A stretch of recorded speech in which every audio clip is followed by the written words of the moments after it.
जय हिंद। स्वागत है आपका हमारे इस YouTube चैनल के ऊपर में। मैं पिछली कई दिनों से लगातार आपकी क्लास ले रहा हूं और आज मैंने सोचा कि भाई एक वीडियो बना देते हैं जो बिहार परिचय के ऊपर हो और आपको एक शॉर्ट नोट देते हैं जो बिहार की पॉलिटी के ऊपर बेस्ड है। एग्जाम के पॉइंट ऑफ व्यू से बहुत इंपॉर्टेंट है और काफी ज्यादा हमने इसको डिजाइन किया है आपके लिए। इसका पीडीएफ हमारे डिस्क्रिप्शन में मिल जाएगा, वहां से जाकर डाउनलोड कर लीजिएगा, रिवीजन कर लीजिएगा। वो आपके ऊपर निर्भर करता है कि आप कितना इस पर काम करते हैं। मैंने अपना 100% दिया है इसको करने के लिए, इसको बनाने के लिए। बाकी आप भी जब इस वीडियो को देखें तो अपना 100% दो। चलिए समय को बिना गवाए वीडियो की शुरुआत करते हैं। जैसा कि अभी आप स्क्रीन पर देख पा रहे हैं, बिहार की राज्य व्यवस्था की बात की जा रही है और बीपीएससी की प्रीलिम्स और मुख्य परीक्षा के लिए बड़ा इंपॉर्टेंट है। तो आप चाहे प्री दे रहे हो या मेंस दे रहे हो, प्री के अनुसार ही बहुत इंपॉर्टेंट है। कुछ मैंने बीपीएससी को टारगेट किया है स्पेशल। आइए मैं आपको बिहार के कुछ व्यवस्था को बताता हूँ। इसमें हमारा राज्य कार्यपालिका है जिसको हम अकाउंट्स एग्जीक्यूटिव कहते हैं। इसमें कौन कौन आते हैं? राज्यपाल आते हैं, मुख्यमंत्री आते हैं, मंत्रिपरिषद और महाधिवक्ता की संवैधानिक शक्तियां और उनकी भूमिकाएं आती हैं। राज्यपाल संवैधानिक स्थिति एवं नियुक्ति की बात करोगे तो संवैधानिक प्रावधान क्या है? 153 प्रत्येक राज्य के लिए एक राज्यपाल होगा। ये 7वें संविधान संशोधन द्वारा एक ही व्यक्ति दो अलग अलग राज्यों के राज्यपाल बन सकते हैं। ये हमारा 7वां संविधान संशोधन में ये कहा गया, जो आर्टिकल 153 में लिखा हुआ है कि भाई हर राज्य के एक राज्यपाल होंगे। अनुच्छेद 154 में लिखा हुआ है कि राज्य की समस्त कार्यपालिका शक्तियां जो राज्यपाल में निहित होंगी। 155 में लिखा हुआ है कि नियुक्ति राष्ट्रपति द्वारा केंद्रीय मंत्रिमंडल की सिफारिश पर की जाएगी। यानी राज्यपाल की नियुक्ति जो है वो कौन करते हैं मेरे भाई? तो राज्यपाल की नियुक्ति करते हैं राष्ट्रपति, और राष्ट्रपति जो है वो टोटल 5 वर्षों के लिए नियुक्त करते हैं और किसी भी कंडीशन पे राज्यपाल को कोई और आदमी हटा नहीं सकता है। ऐसा राज्यपाल को हटाने का कोई प्रावधान नहीं है, लेकिन जब चाहे राष्ट्रपति उन्हें वापस बुला सकते हैं। ये नियम है। राष्ट्रपति जी नियुक्त करते हैं राज्यपाल को और राज्यपाल अपॉइंट करते हैं सीएम को, यानी कि मुख्यमंत्री को। राज्यपाल होने के लिए उस राज्य की मेंबर नहीं होना चाहिए जिस राज्य के राज्यपाल आप बनने जा रहे हैं। आप किसी पार्टी के मेंबर नहीं होने चाहिए अगर राज्यपाल बन रहे हैं तो। बिहार के संदर्भ में कुछ तथ्य हैं जिसमें प्रथम राज्यपाल स्वतंत्रता पूर्व यानी कि सर जेम्स डेविड शिफ्टन जो 1936 में हुए थे, और ये स्वतंत्रता के पहले राज्यपाल जो हुए हैं वो जय राम दास दौलत राम, जो कि 1947 से 1948 में रहे हैं। तो अगर आपसे कोई पूछ ले कि भाई प्रथम राज्यपाल, तो सर जेम्स डेविड, और स्वतंत्र बिहार का पहला राज्यपाल तो जयराम दास जो दौलत राम जिनको बोलते हैं। गैर बिहारी परंपरा संघीय व्यवस्था को सुदृढ़ और समानता राज्य से बाहर के व्यक्ति को ही राज्यपाल बनाया जा सकता है। अभी अभी मैंने आपको बताया कि गैर बिहारी ही यानी कि कोई अलग राज्य का ही आदमी होगा जो बिहार का राज्यपाल बन सकता है। बिहार का ही आदमी बिहार का राज्यपाल नहीं बन सकता है। नेक्स्ट यहाँ पर देखो, राज्यपाल की शक्तियां और विशेषताएं देख लो। इनकी कार्यपालिका जो है, मुख्यमंत्री को 164 तथा उनकी सलाह पर अन्य मंत्रियों की नियुक्ति की जाती है। बीपीएससी के अध्यक्ष सदस्य को नियुक्त या हटाने का अधिकार केवल राष्ट्रपति को है। जो बिहार पब्लिक सर्विस कमीशन जो है, इसके अध्यक्ष एवं सदस्यों की नियुक्ति हटाने का अधिकार केवल राष्ट्रपति को ही है।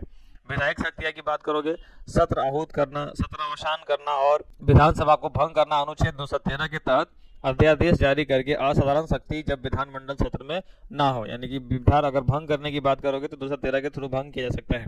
न्यायिक शक्तियां 161 की बात करोगे आप, तो राज्य सूची के विषयों के विरुद्ध अपराध के लिए दंड को क्षमा, प्रति विलंबित, प्रविलंबित, विराम या परिहार करने की शक्ति, मृत्युदंड क्षमा करने की शक्ति केवल राष्ट्रपति को है।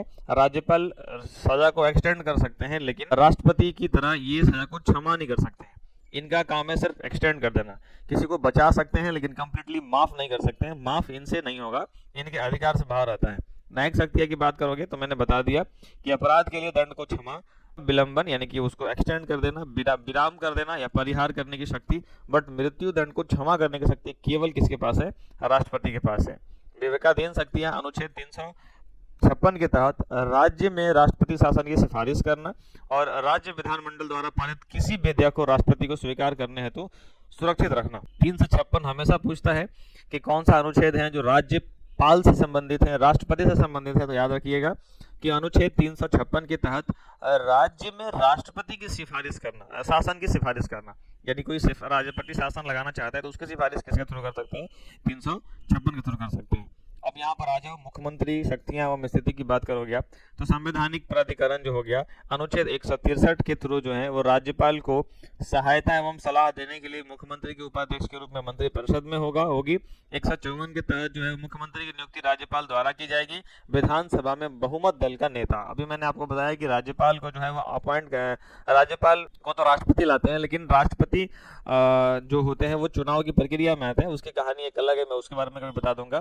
बट यहाँ पर राज्यपाल ही मुख्यमंत्री को अपॉइंट करते हैं। यहाँ पर 167 की बात करोगे तो मुख्यमंत्री का कर्तव्य है कि वो राज्य के प्रशासनिक एवं नीतिगत निर्णयों का सूचना राज्यपाल को प्रदान करें। और राज्यपाल के बारे में एक बात और याद रखिएगा, ये केंद्र सरकार के अधीन नहीं होता है, ये राष्ट्रपति के अधीन होता है। ये जो है राष्ट्रपति के अधीन होते हैं और राष्ट्रपति जो कहेंगे वो इनका करेंगे।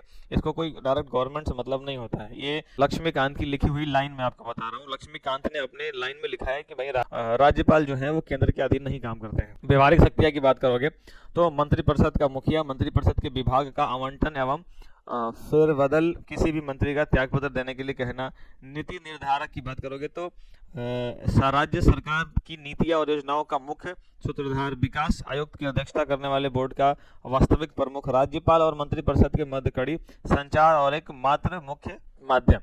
यानी कि इन लोगों की बात अपनी अपनी शक्तियां जो हैं वो अलग अलग बांटे हुई। आर्टिकल मैंने बता दिया। यहाँ पर देखो राज्य की मंत्रिपरिषद का कार्य और संचालन, इसके बारे में मैं क्या कह रहा हूँ। तो अधिकतम मंत्रिपरिषद का आकार जो है वो 91वां संविधान संशोधन की अगर 2003 की बात करोगे तो 15% हो सकता है। तो मंत्रिपरिषद की संरचना एवं उत्तरदायित्व के बारे में बताएं तो मंत्रियों की श्रेणी जैसे कैबिनेट मंत्री, नीति निर्माता, राज्य मंत्री, स्वतंत्र प्रभार एवं कैबिनेट की सहायता और उप मंत्री। यहाँ पर सामूहिक उत्तरदायित्व कलेक्टिव रिस्पॉन्सिबिलिटी अनुच्छेद 164 का दूसरा भाग के अनुसार मंत्रिपरिषद सामूहिक रूप से राज्य की विधानसभा के प्रति उत्तरदायी होगा। और 64(2) के अनुसार मंत्रिपरिषद सामूहिक रूप से राज्य की विधानसभा। अच्छा, जिन लोगों को नहीं पता है मैं बता देता हूँ, हालांकि मैं इतना तो आशा करता हूँ कि सबको पता होगा। अपने विधान जो मंडल है उस विधान मंडल के अनुसार अपने विधान मंडल में अपने यहाँ 2 है। एक हो गया विधान सभा, इसमें हमारा विधानसभा भी आता है, और फिर होता है एक विधान परिषद। अब विधानसभा और विधान परिषद दोनों विधानमंडल ही है हमारा, और ये दोनों जो है इसके बारे में मैं आपको एक एक डिटेल पढ़ाऊंगा। लेकिन अभी चलो मैं आगे बढ़ता हूँ। यहाँ ध्यान रखना कि 64 में जो है वो 2 के अनुसार मंत्रिपरिषद सामूहिक रूप से राज्य की विधानसभा के प्रति उत्तरदायी होगी।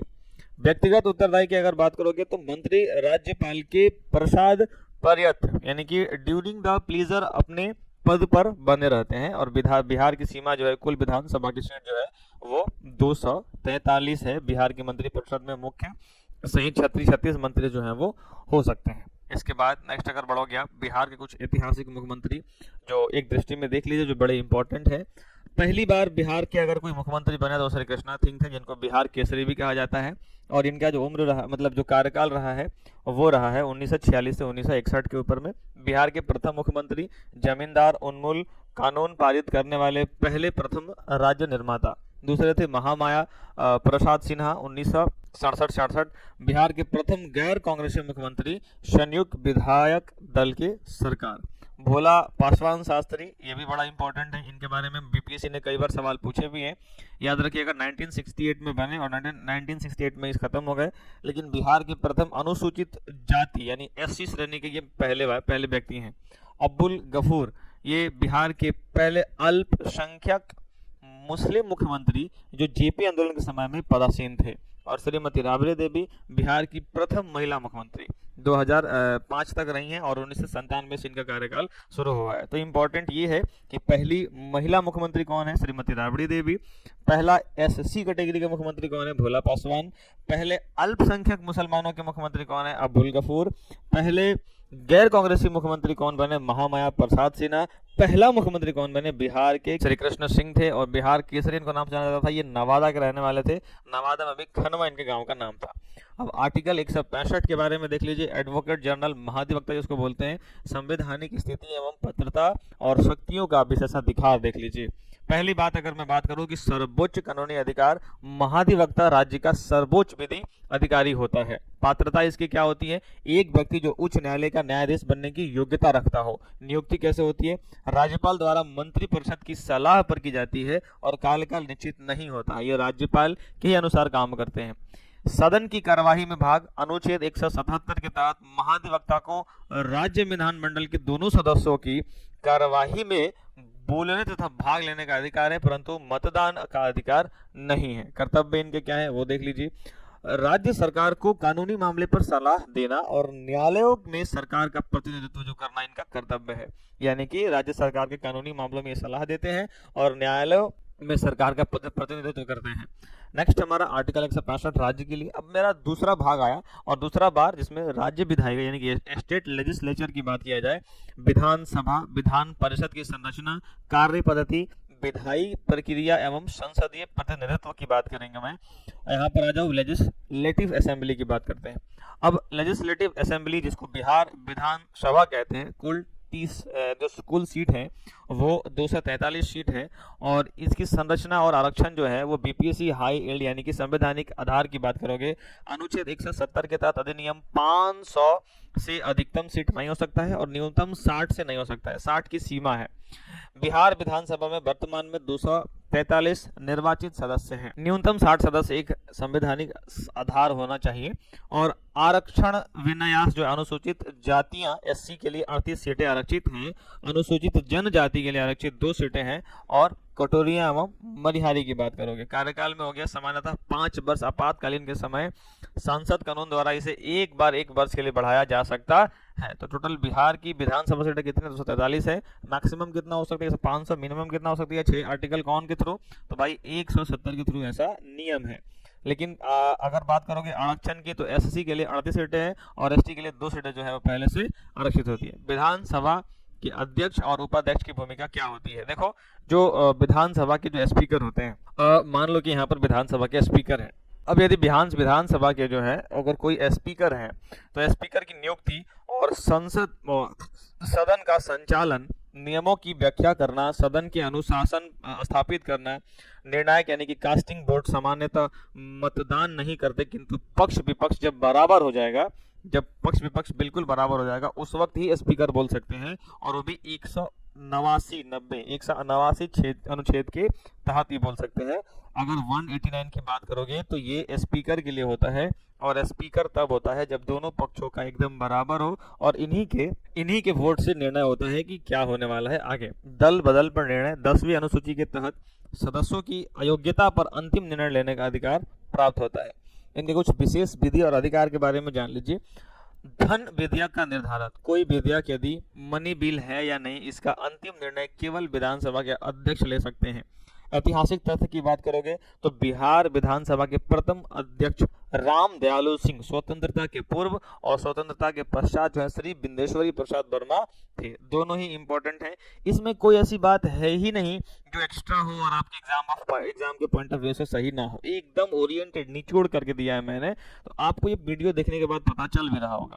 जैसे लेजिस्लेचर की बात करें, लेजिस्लेटिव काउंसिल की बात करोगे, आप विधान परिषद की बात करोगे तो लेजिस्लेटिव काउंसिल हो गया और ये जो है इसके पहले मैंने पढ़ा था लेजिस्लेटिव असेंबली हो गया। यानी कि लेजिस्लेटिव असेंबली और लेजिस्लेटिव जो है वो काउंसिल की बात करोगे तो द्वितीय सदन की संरचना और चुनावी कोटा आर्टिकल 171 के थ्रू होता है।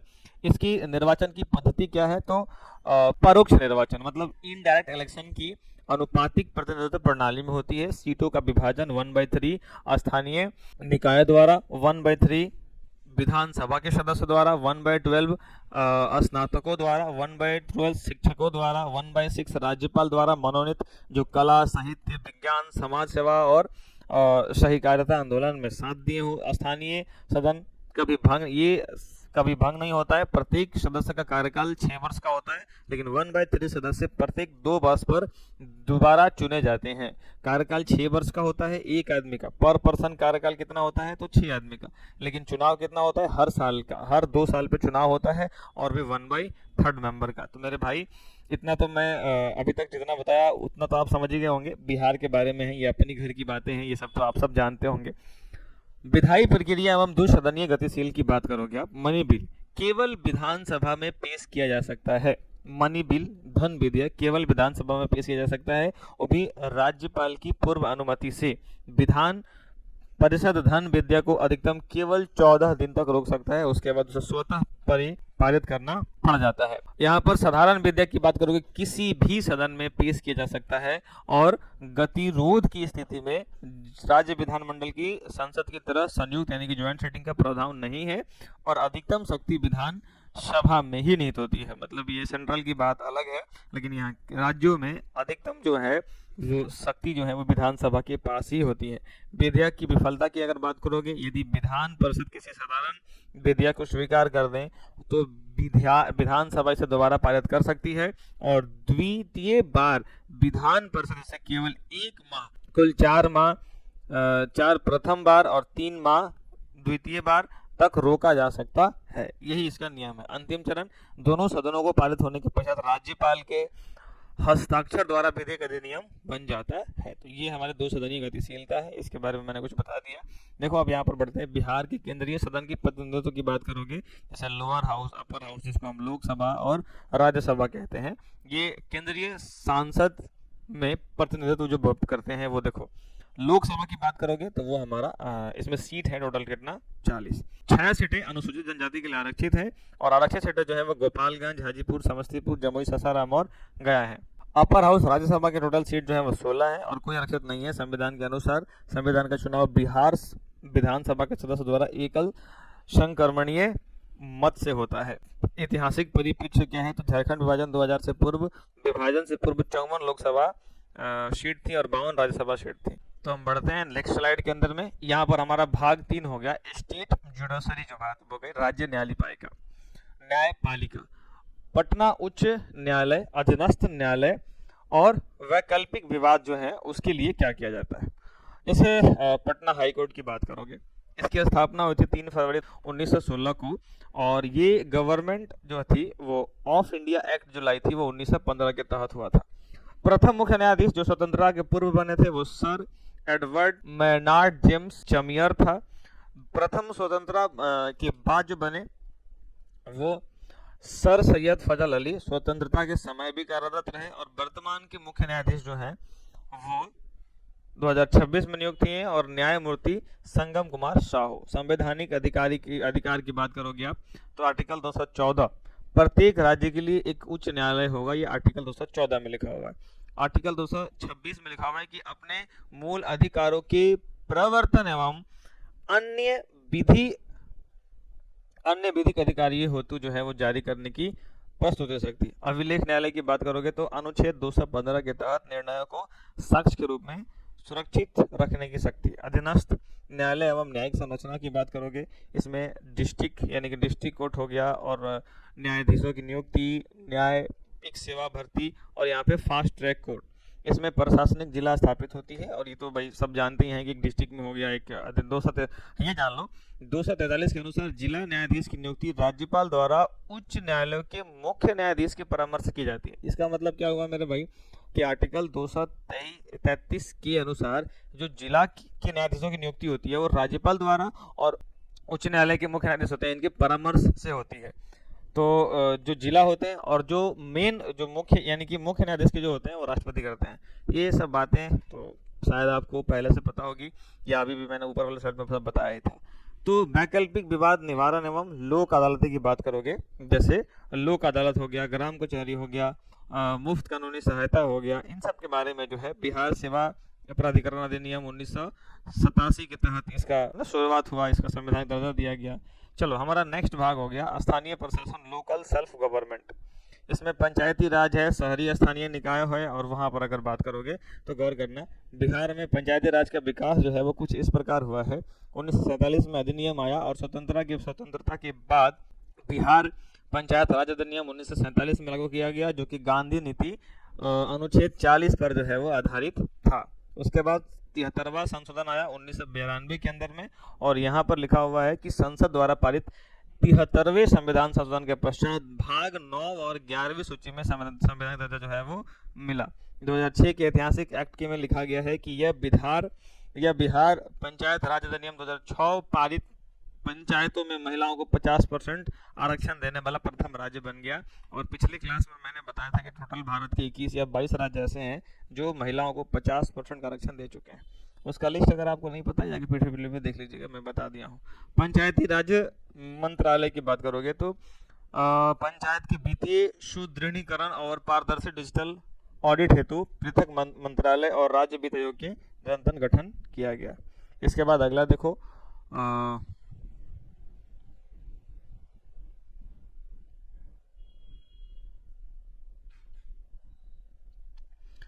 त्रिस्तरीय पंचायती राज संरचना है ना, 3 टियर पीआरआई। अब ये क्या है इसको पहले समझिए आराम से। जैसे यहाँ पर लेवल दिया हुआ है, यहाँ बॉडी दिया हुआ है, यहाँ हेड दिया गया है, यहाँ सेक्रेटरी दिया गया है और यहाँ की फंक्शन दिया हुआ है। अब ये निम्न स्तर, मध्यवर्ती स्तर और शीर्ष स्तर, यानी कि ग्राम स्तर, ब्लॉक स्तर और जिला स्तर, ये तीनों अलग अलग है। अब यहाँ पर जो ग्राम स्तर होते हैं उसके बॉडी कौन होते हैं, ग्राम पंचायत, और उसके अध्यक्ष कौन होते हैं, मुखिया होते हैं, और सेक्रेटरी कौन होते हैं, तो जो पंचायत सेक्रेटरी होती हैं वो होते हैं पंचायत सचिव की बात करोगे। इनका कार्यदायित्व क्या होता है, तो भाई स्थानीय गलियां, पेयजल, नली, मनरेगा और समाज कल्याणों की योजनाओं का एक क्रियान्वयन करते रहें, मतलब ये उनको रिन्यू करते रहें।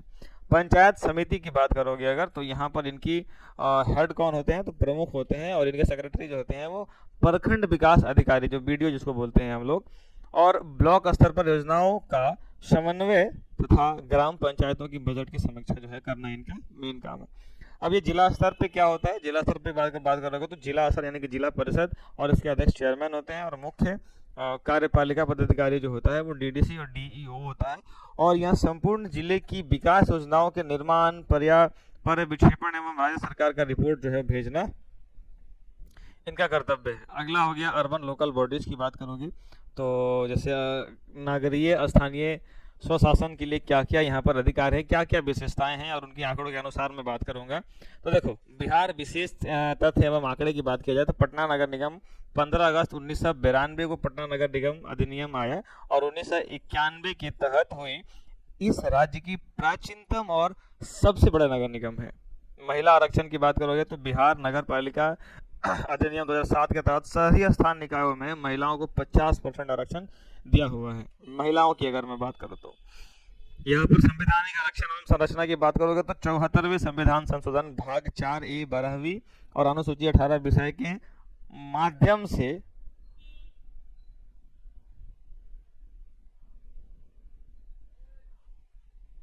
नगर निकायों को संवैधानिक दर्जा दिया गया है। और यहाँ पर त्रिस्तरीय शहरी निकाय क्या है, तो भाई नगर निगम, नगर परिषद और नगर पंचायत। इसकी प्रशासनिक ढांचा और आयोग देख लीजिए, जैसे राज्य सचिव हो गए, केंद्रीय प्रशासनिक वर्गीकरण हो गया, पुलिस प्रशासन एवं महत्वपूर्ण आयोग हो गया, उन सब के बारे में भी थोड़ा थोड़ा सुन लीजिए।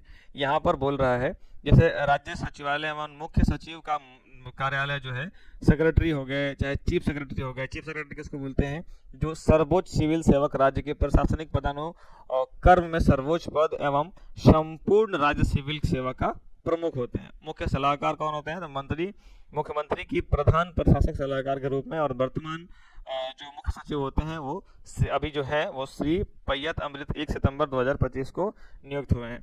तो बिहार एवं प्रादेशिक एवं क्षेत्रीय प्रशासन की अगर बात करोगे, देखो पहले आता है डिवीजन, डिस्ट्रिक्ट, सब डिवीजन और फिर हो गया सीडी हो गया। इसमें प्रशासनिक इसकी पूरी वो है, मतलब इस तरह से लोग काम करते हैं। और बिहार प्रशासन अंतरिम सुरक्षा एवं ढांचा की बात करोगे तो सर्वोच्च अधिकारी क्षेत्रीय विभाजन, जिला स्तर और थाना स्तर पर ये अपना सुरक्षित लगाया हुआ रहता है। अब यहाँ पर अगर आ जाओगे कि संवैधानिक एवं संवैधानिक आयोग जो हो गया, इसके पास कौन कौन है, बीपीएससी है, आर्टिकल 315 के तहत संवैधानिक निकाय है। और यहाँ पर राज्य निर्वाचन आयोग सेक है, जो अनुच्छेद 243 के तहत पंचायत एवं नगर निकायों के संचालन हेतु जो है वो स्वायत्त संवैधानिक संस्थान करेगा। और राज्य वित्तीय आयोग जो है वो 243I के तहत 5 वर्षों के लिए गठन किया जाता है। ये सारे एग्जाम के पॉइंट ऑफ व्यू से आपको याद करने पड़ेंगे, कम से कम याद तो करना ही पड़ेगा, अदरवाइज कुछ नहीं हो सकता है। चुनावी राजनीति दल एवं जातिगत कारण हो गया। राजनीतिक इतिहास एवं दल, बहुदलीय व्यवस्था बिहार की राजनीति एवं गठन सरकारों का एक लंबा इतिहास रहा है। प्रमुख राजनीतिक दल जो हो गया राष्ट्रीय Janata Dal RJD, Janata Dal United JDU, Bharat की जनता पार्टी बीजेपी और भारतीय राष्ट्रीय कांग्रेस आईएनएस के लोक जनशक्ति पार्टी बिला बहुत सारे लोग यहाँ पर इसके ऐतिहासिक दल बदल यहाँ पर होते रहता है। मतदान बिहार के प्रमुख निदान की बात करोगे अगर तो जाति आधारित जो है वो लंबवती, कास्ट एलिगेशन, विकासोन्मुखी राजनीति, हाल ही के दशक में सुशासन, महिला सशक्तिकरण, पंजाब आरक्षण और साइकिल योजना और बुनियादी ढांचे, सड़क, बिजली की योजना का थोड़ा महत्वपूर्ण जो है वो लिया गया है। हालांकि ये सब तो हमारे यहाँ शुरू से ही होते आ रहा है। यहाँ पर देखो अगला है बिहार में राष्ट्रपति शासन जो है वो टोटल अभी तक कितने बार लग चुका है, मुझे कमेंट में बताइएगा जरूर।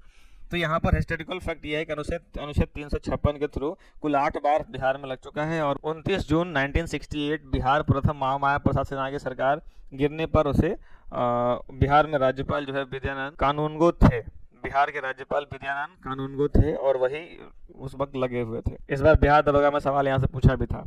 अंतिम बार लागू कार्यकाल जो है 7 मार्च 2005 और 24 नवंबर 2005 को यहाँ पर। तो अब यहाँ पर सुशासन एवं लोक अधिकार का 7 निश्चय, बिहार लोक सेवा आयोग का अधिकार अधिनियम इसके थ्रू, बिहार लोक शिकायत निर्वाचन अधिकार 2015 और सुलभ सुशासन 7 निश्चय 2020 से 25 और परीक्षा मंत्र।